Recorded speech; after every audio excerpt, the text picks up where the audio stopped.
Welcome to NBBA First Take Episode 3. I'm your host, Nabil. And I'm Brody, the other host. Let's get into it. So, how was last game? I feel like last game, it was a good first quarter. Wasn't as strong. The third quarter's pretty bad. Same as the second quarter. They hit some lucky shots towards the end of the quarters, which gave them a lead going into each quarter. Like some banks, threes and stuff like that. But we just didn't play good enough, I think. How was Hayden's gameplay and all the Foxes' gameplay as a whole? I'd like to shout out Lachlan and MVP Irvine for shooting a solid 4 from 33. You know, I tried to not talk bad about him, but you can't see MVP when you're shooting 4 from 33. That's pretty bad. I mean, look, the stats don't lie. Yeah. I mean, he has been shooting 2-a-days all season, so I don't really care what he says when he hears this, but Yeah. that's just my opinion. The comment section will be pretty crazy after this one. Do you reckon this is the biggest Foxes win of the season? Oh yeah, for sure. The Foxes were like losing quite a lot. It's probably just because they didn't have as much players as, or like they had a full team today. I'm pretty sure, or yesterday. Yeah, they did. So, I guess that proves that the Foxes are still like strong. They just don't, like when they've fully got their team together, then they can actually win. Do you think this game has changed who you think will win the title?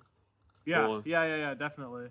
It's so much different now. Like the performance from people like Ben, especially the performance from Hayden and Lockie as well, is gonna heavily affect the MVP title and all of that now. Yeah. Do you think that like the game could have gone differently? I think the game. I think certain things didn't happen, and I feel like the game could have been different. I think I probably should have taken the last shot, but Ben was hot that quarter, so that's why I gave him the last shot. I mean, it was a good look. Just he shot a bit too far. That's all. Do you think if Hayden didn't go off when he did, that the Foxes would have smashed the Roosters? Well, I mean, it didn't really affect that much. It was just Ben was hitting a lot of shots in a row. That's all it was. He had like 5 threes in a row. So could this become a rivalry? Do you think this loss? Because it's been back and forth between the Roosters and the Foxes for sure. I think pretty much my team doesn't try and create rivalries. I feel like the Foxes like creating rivalries. I think they have a rivalry with every team. Do you think that's like a player thing or like? It's the same in the solo league. Like he thinks like the Kangaroos and Foxes is a rivalry, which it really isn't because he never wins a series against me. So that was a heated game. We're not going to talk about that though. What was your reaction to the game when the final whistle blew? Well, I threw the inbound, so I was just disappointed because I thought it was going in. Not much else I can say. I mean, did you expect the Roosters to win? Yeah, of course I'm going to expect my team to win. You think I think my team's going to lose? Well, like you'd expect it to be like a close game, or like, do you think it's going to be a blowout for the Foxes based on their past performance? No, I don't think it's going to be a blowout. I kind of thought we were going to win. It's the same answer, but I just think we should have won. That's all. Yeah, I mean, look, it's okay. You know, at the end of the day, the comp is designed to win and lose. So. Yeah. Do you think the Roosters are under pressure now? Oh, for sure. Yeah. I mean, look, they've got Tyson, who he played very well for the Foxes, and then he moved over to the Roosters. Plays like crap now. Let's be honest. Yeah. But it's honestly what I found was a bit disappointing was about a playtime he had that game. You know, what do you have to say about that? Well, he played like 15 minutes, something, which is a decent amount of game time. The reason he didn't play as much is we needed to come back, and I did give him a chance in the fourth quarter, and it's just his defense. People just blow by him every time, so that's why he doesn't get much gameplay. If he starts putting more effort in the defense, he'll get more game time. I mean, what team do you think was better prepared for this game? The Foxes or the Roosters? I think they were prepared since, firstly, Tyson was just like sitting on the ground before the game, just doing his bets, pretty much. And I didn't practice much because I had to get the stream ready and stuff, but that's not really an excuse, you know. We did start off good. I think it's just the fact that they get a sub that's a lot better than Tyson, which means me and Ben have to have more pressure on us to perform.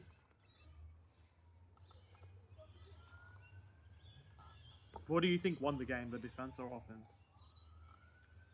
It's definitely offense. They hit a lot of threes, which you usually wouldn't go in, like heavily contested bank threes, which usually won't go in.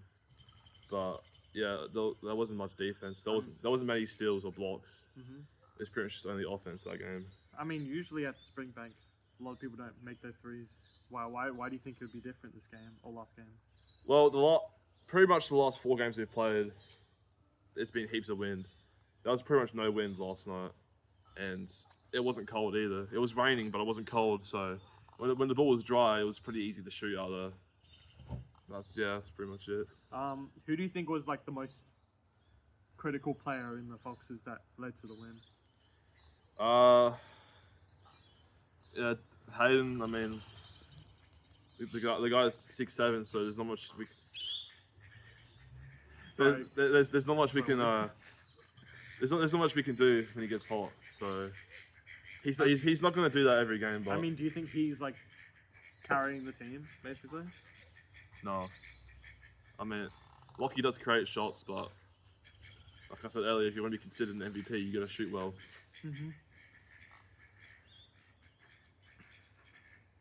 Do you think that teamwork was a big factor in the Foxes' win? Yeah, probably. I got a bit of assist, but I mean, I don't really know, honestly. Alright, let's move on from that.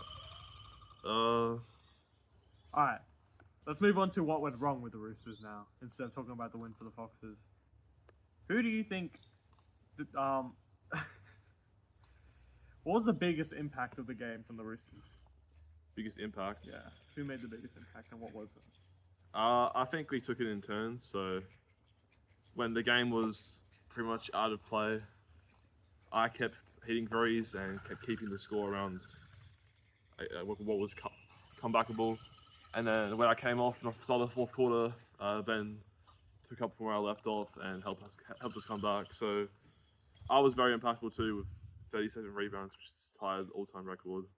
Do you think Ben alone can keep up with Fox's players like Lockie and Hayden? Yeah, definitely. I feel like that the playoffs is very different to what the regular season is, and I don't know. Well, because it's only 2 games. If they don't make the first seed, they only get 2 games out of it, and if they have 2 bad games in a row, then the season's over. So you never know what's going to happen.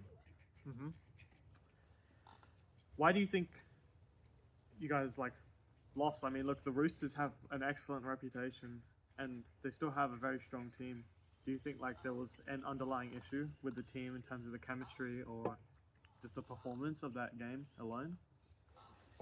There's no problem with chemistry. It's like I've been saying the whole time. They hit those threes which we didn't end up hitting to the last quarter, which cost us.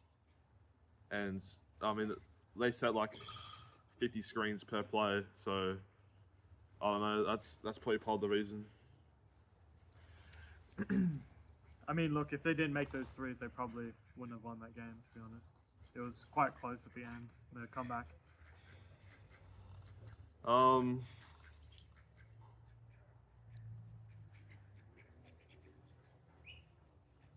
It was defense. Defense wasn't really a weakness yesterday. Every three we were heavily contesting it, and pretty much we were I don't know. Purely offense. Yeah, it was. The defense was excellent on both sides, but the offense was just everyone was making them, so it wasn't didn't really notice the defense. Yeah. All right. Let me set up. Look at the next one, maybe.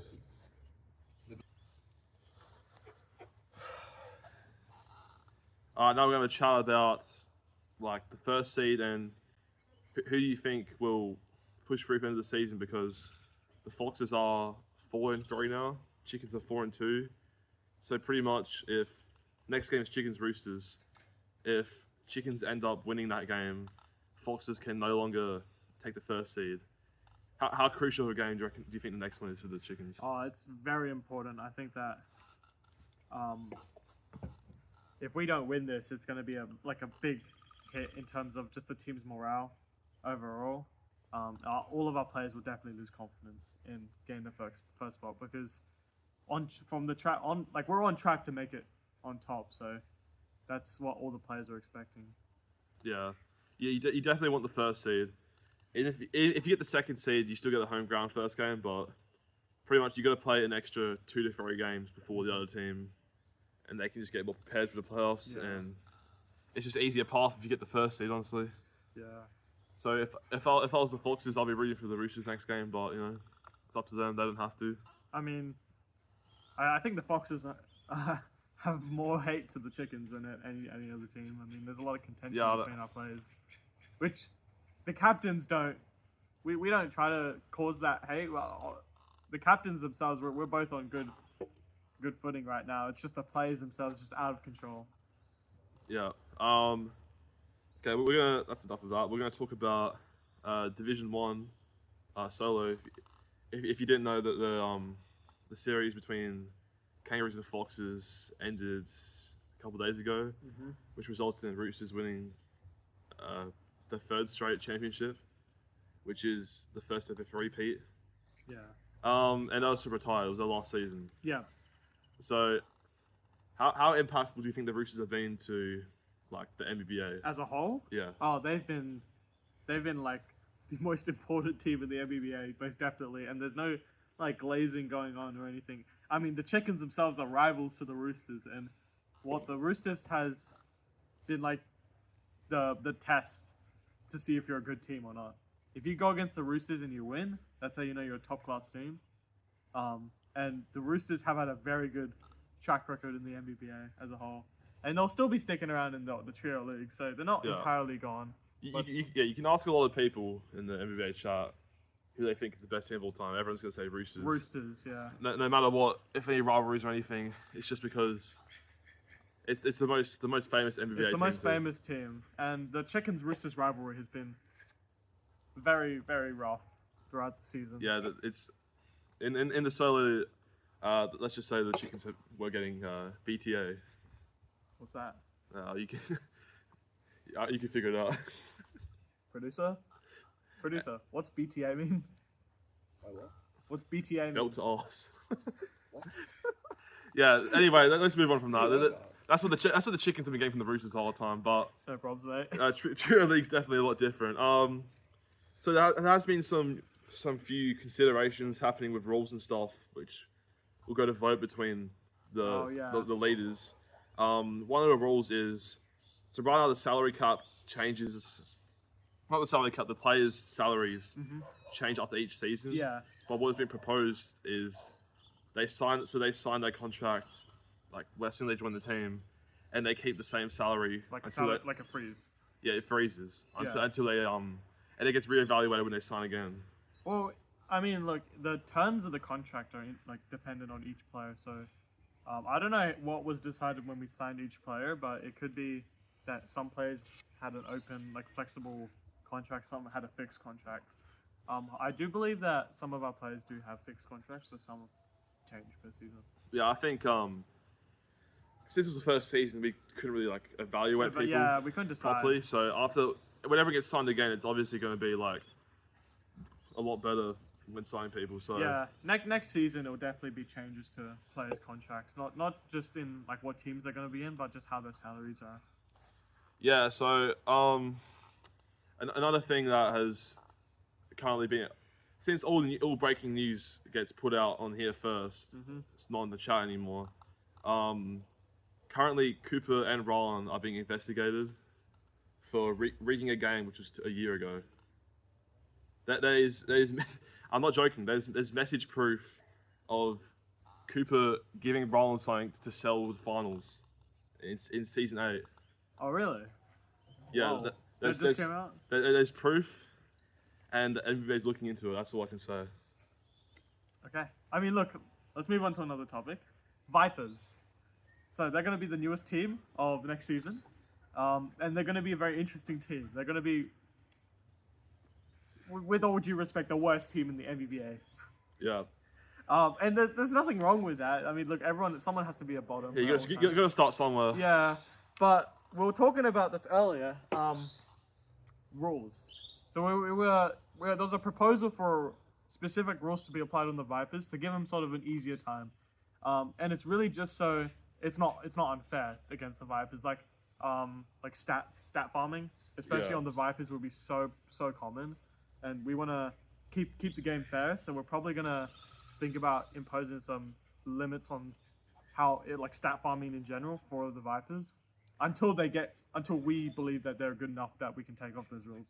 How do you feel about that? Yeah, I think this idea will be tested during a preseason game. I don't know who's going to play in that preseason game against the Vipers, but this rule will be tested about blocking and stuff, and we'll see how it goes. If it helps the Vipers too much, then obviously it won't happen. Yeah. But if it still doesn't help them, then it'll just stay. Yeah, because Vipers are starting off very disadvantaged right now. They're going against fully prepared, fully trained teams, whereas they're super unorganized. They don't know what's going on. It'd be something to do with 2 blocks a quarter, probably 2 blocks of steals a quarter. Like the solo league, basically. Yeah. They're gonna get solo league rules. Like solo rules. Yeah. So also back to solo, season 12 is starting soon, which is it's been a long time. And Jake is finally making his appearance in the solo league, and he's versing first game. Who? He's versing Tyson. So that game might need to make some security there, because it's gonna be not the best relationship there, but I don't want to start off the season badly for sure. Yeah. How do you feel about the solo league right now? Do you think that the trio league is better overall against the solo league? I've been thinking about that over the last couple of days. We really hasn't been competitive at all for the last It's also just not as hyped up. 2022. Yeah. I think was the last time it was competitive, because there hasn't been an actual final series for 3 seasons, because I just sweep the floor every season. Yeah. So I think Cooper's coming back, they'll add more competitive. Obviously, Jake and Tyson won't add any competitive. Do you think we'll be getting more players for the solo league? No. Nah. Not players from the trio like Hunter, Ben, Lockie. Yeah, I did mention this earlier, not in the pod though, about how next All-Star will be invite only. So top 6 players will be in this, and obviously it'll be invite only for the game. But the 3-point contest will be the top 4 best 3-point shooters, and then the other stuff, and then maybe the dunk contest, probably not though. Yeah. We'll see. Yeah, I mean, look, do you want to go through the All-Star competition with us? What happens? Yeah, what do you think? How do you think the teams are going to be for next season? Mm-hmm. Well, I think obviously right now it'll be Hunter, me, Hayden, Cooper, Ben. What was that all for Hayden? No reason. Okay. Anyway, and I think the 6th spot will be. It might be someone from the Vipers, honestly. You think so? You think Jake? If Jake can step up and lead the Vipers to at least 1 win before the All-Star break, he gets the spot in the All-Star game. Yeah, for sure. But I think it'll probably be Lockie or Jed for the 6th spot. unless obviously they both have a good season. That's just my prediction. I mean, it could be Cooper as well. I already said Cooper. Did you? Yeah, I did. Let's move on to another topic. First question is to the topic. Who do you think is the face of the NBBA right now? Oh, this is going to be interesting, because I can't really say my own teammate, because that's going to be biased, right? Well, I want you to look in all time. Both leagues. Yeah. Who do you think of? Who do you think people would think of? Probably you or Hayden. Probably, because you guys have played the most games. You guys have always been dominant in pretty much both leagues, except currently this one. But yeah, both of you guys probably could be Ryland as well, I guess, because if you just count the amount of games you guys have all played, that's the why. Yeah, I'll probably not be biased, but I'll probably say myself, because I have the most championships, and because I'm the most known team. Okay, this is a side note. This is about Hayden. How disappointing do you think it is that he hasn't got a championship in 6 years, like 7 years? Why is it flying in my head? I think that he needs to. I think he's hitting that retirement point where he needs to just pack it up because 6 years is a very long time. 7 years. I reckon when the Slurpees were around, they probably got closer than he did to winning a championship. Yeah, he hasn't won a series since 2022. Oh. It's a long time. He's gotten pretty close. Like he did lose the finals in Game 7 by 0.03 seconds, but he's lost to a lot of game winners. I mean, really, if at a long term, the league is different to solo. Yeah. So if he wins that, it counts as league. It doesn't count as solo though. I mean, like him in the Foxes in the league right now, he's still like the most dominant player. So I mean, you could still consider it a win on his part because he's still like he's a good player. It's just that he just gets unlucky, or it's always like buzzer beaters and stuff. Yeah. It's never his skill, which is like a challenge. I do think that he's definitely disappointed that he hasn't won one by now. Yeah. Sure. There's no way he's not disappointed.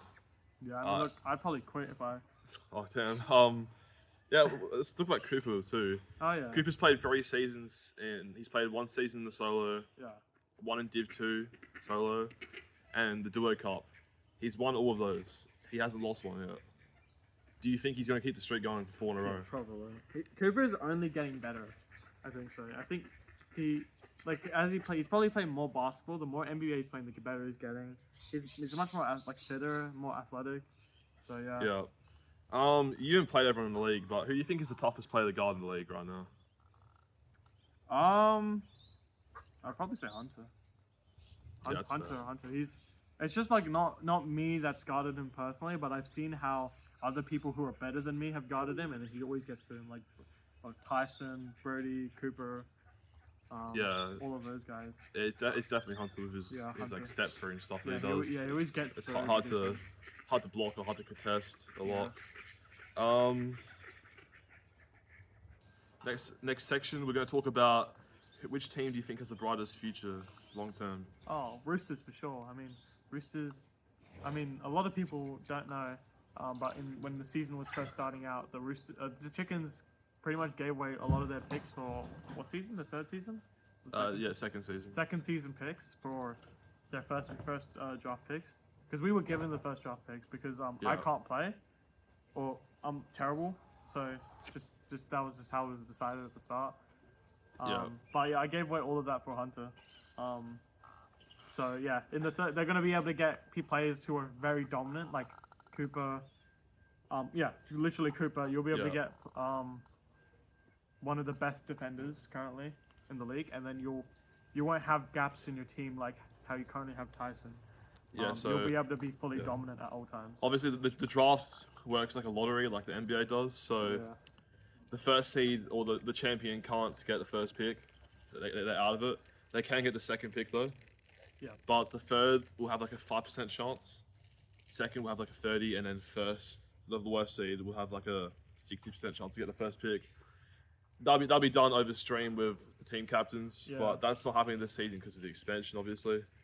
The Vipers, big questionable if they have a bright future. They most likely will get the first pick in the next draft, unless they don't, or unless they either get unlucky or have a good record somehow. I think we can give them an exception and give them the first pick, because I think they'll be just cooked if they don't get the first pick. Because I think they're gonna get the first pick anyway. Yeah, because they won't get players like they need players like Rylan. Yeah, at least to sort of be able to manage the team for now.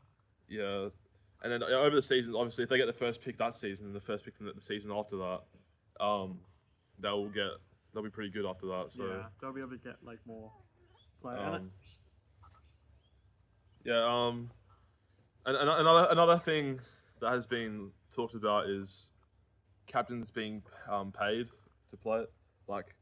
So it was going to be a maximum of 8 mil onto the salary for captains, which could make it a bit more fair, because it was pointed out it's a bit unfair that the Chickens have a slightly worse player as their leader, which doesn't take any salary Yeah. compared to the Roosters and Foxes. Who also don't take salaries. Yeah. So there's going to be some valuation Yeah. for the captains as well. So like players like Brody and Hayden will have a much higher valuation on the same level as players like Hunter and all of them. Whereas I might have a similar valuation of a player like Riley. Yeah. What's been your biggest surprise this season so far? Yeah, honestly, there hasn't been much surprise, to be honest. I feel like the current season's been pretty even. I mean, the Roosters aren't as dominant, but there is a reason why, and it's just because they haven't had their full team, or they've always had missing players, or there's been injuries. But there's never been a proper surprise yet. Yeah. Nothing interesting. So if we could restart the whole league again, what player would you build your team around? Oh, If you could Hunter. pick anyone. Hunter, for sure. Hunter? I mean, that's what we've done this year, and it's worked great. I don't think there are some other players I may consider, but I think Hunter is probably the best to build a team around. Yeah. Do you feel like if this was done a couple years back, like in obviously like my prime and stuff like that, do you think it would be any different to? Oh, the there wouldn't be. I mean, what with the players? Yeah, if it was done in different eras of the NBBA. Oh yeah, well, players like Hayden and Ewan will be in much better positions overall. It'd be able to be better.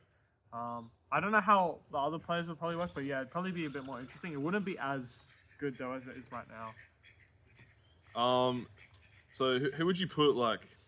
Who do you think is the best like player who gets the best highlights, pretty much, or the best clip farmer? Like? The best clip farmer.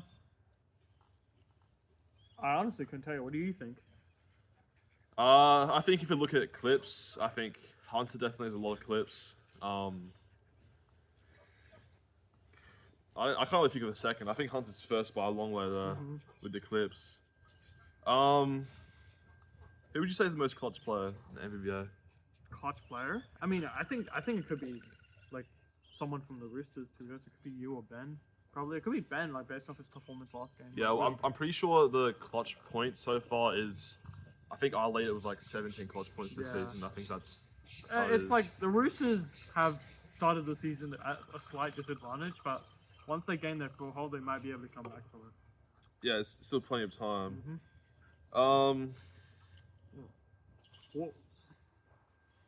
Who do you think is the most underrated player right now? Underrated. Well, we talked about this last time. I think I said. Actually, I can't remember what I said. Someone who doesn't get treated as good as they are. I think Cooper gets undervalued a bit. He is top variant MVP. He does. Every game it takes him a while to get going to actually make like most of his layups. Yeah. But I think once he gets going, he looks pretty good at the. He's always getting better as well.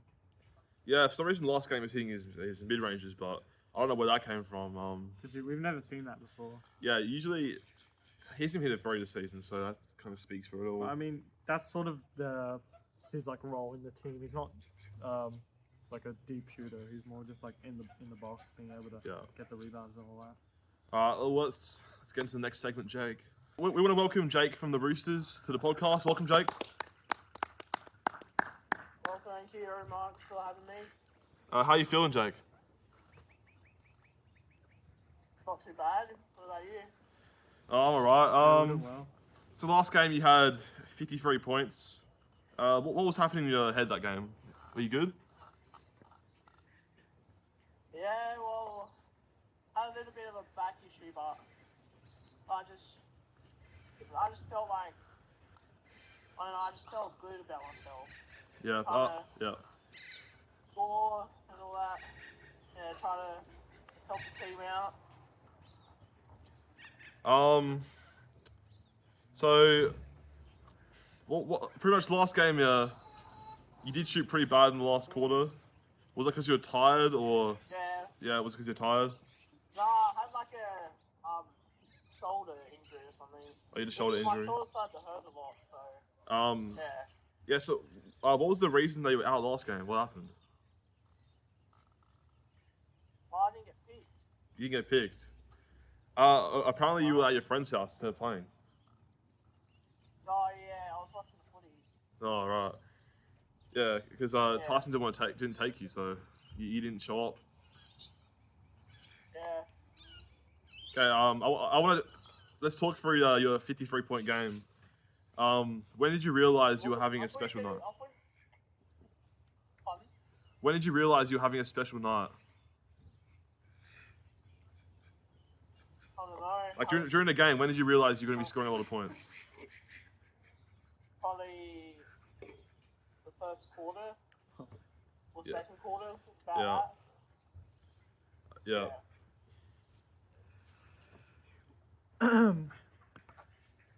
Do you think that you should be ranked higher in the NBBA now that you've shown yourself, like you've proved yourself to us? Do you think that people should take you more seriously?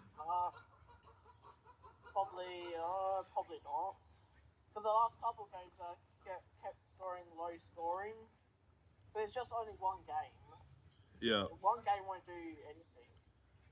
Right. How much confidence does this give you though now? Surely you feel like you can do better. A lot. Feeling good about myself now. Did you make any adjustments to like your jump shot or like your game before the game or anything? Nah. Didn't change much? You're just playing naturally? Yeah, I keep training a little bit. Were you in like the flow state? A little bit. Was it because this guy called the Bill was guarding you? Is that why you scored 53? Yeah, probably. Right. So how do you feel about the Vipers going to the next season? The new expansion team, the Vipers? How do you feel about the Vipers? Can't hear you. I doesn't know what to do. I'm actually feeling good about it. Trying to get some good draft picks. You trying to sign some players? Yeah. Well, Jake, you do know that when the Vipers do come in next season, they're going to be ranked probably the worst team in the entire comp. How do you feel about that? Do you think that you can build up your team from the ground up?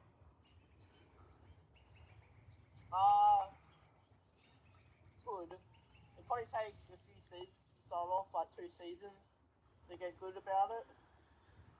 Yeah. So you're starting next season with most likely you, Ron, and Tyson. Do you think that you'll be the leader of the team and score the most points?